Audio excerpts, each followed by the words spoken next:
Marami ang nagtatanong, tama ba ang paggalang at pananalangin sa mga santo? Nakasaad ba talaga ito sa Biblia o tradisyon lang ng tao? Una, malinaw sa Biblia na ang Diyos lamang ang dapat sambahin. Sabi sa Exodo 20, sa 3:5, huwag kang magkakaroon ng ibang Diyos maliban sa akin.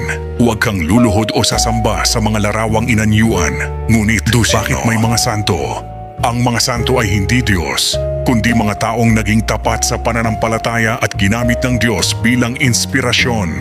Sa Hebreo nakasulat, yamang napapalibutan tayo ng maraming saksi, itakbo natin ang takbuhing inilaan sa atin. Ibig sabihin, ang mga santo ay mga saksi ng pananampalataya. Hindi sila sinasamba, kundi ginagalang bilang mga halimbawa ng buhay na tapat sa Diyos. Kaya tandaan, ang pananampalataya ay para sa Diyos, ngunit ang mga santo ay paalala kung gaano kabuti ang Diyos sa mga tapat sa Kanya.